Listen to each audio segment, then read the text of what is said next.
सभी को शुभ संध्या। आप लोगों का बहुत बहुत स्वागत है इस सीटेट वाली क्लास में। और हम लोग आज चर्चा करेंगे जो अधिगम विकार होते हैं उनके विषय में।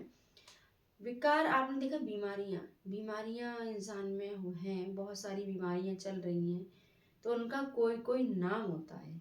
अगर आपको फीवर आ रहा है और आप चेकअप करवाने जाते हैं तो उसमें कई बीमारियां, आपका टाइफाइड भी हो सकता है, आपका मलेरिया भी हो सकता है, बहुत सारी बीमारियां जो फीवर के साथ आती हैं, तो उनका एक पर्टिकुलर नाम है। उसी प्रकार अधिगम में भी कुछ विकार हैं, तो उनके भी अपने अपने एक नाम है। उन्हीं नाम को जानने का हम आज प्रयास करेंगे। सबसे पहले हम बात करेंगे अफेसिया के बारे में कि अफेसिया क्या होता है। अफेसिया एक ऐसा विकार है जिसमें बच्चा क्या करता है, सुनी हुई भाषा को ग्रहण करने में कठिनाई होती है। अगर उसने कोई भाषा सुनी है, कोई वाक्य सुना है, तो उसको सुनने में उसे बहुत ज्यादा कठिनाई होगी। वो उसे मतलब समझ नहीं पाएगा कि सामने वाला इंसान उससे क्या कह रहा है, वो किस तरह से उसको समझे, उसको क्या होगी, उसको परेशानी होगी। उसके बाद आता है आपका डिसलेक्सिया। डिसलेक्सिया क्या है? ये आपका एक पढ़ने वाला विकार है। बच्चे को पढ़ने में दिक्कत होती है। बच्चा बाज की जगह सौ पढ़ेगा, सौ की जगह वाज पढ़ेगा। तो ये सब क्या है? ये पढ़न है, उसको पढ़ने में दिक्कत हो रही है। तो ये जो पढ़ने में दिक्कत होगी वो उसका नाम क्या है? डिसलेक्सिया नाम है। उसके बाद आता है आपका हाइपरलेक्सिया। ये हाइपरलेक्सिया क्या होता है? पहले तो आप ये समझिए हाइपर क्या होता है, हाइपो क्या होता है।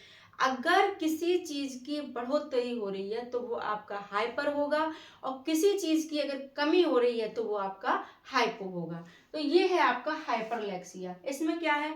शब्द या वाक्य को ठीक से नहीं समझ पाना।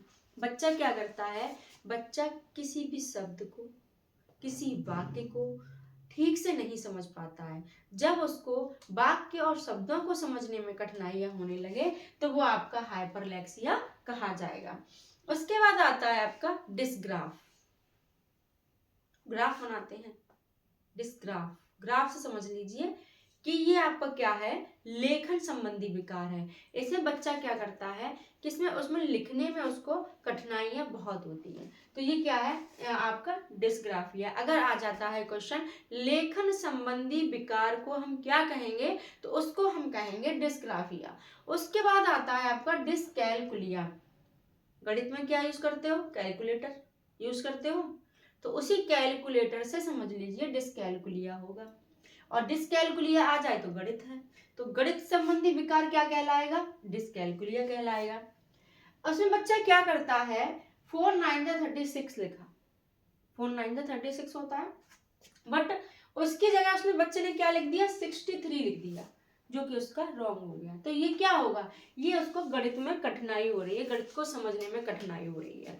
तो आपको ये टॉपिक कैसा लगा और बताइएगा, और अच्छे से मेहनत करिएगा। सीटेट का एग्जाम आपका बहुत जल्दी है, 8 फरवरी को एग्जाम है। दिन रात एक कर दीजिएगा। Best of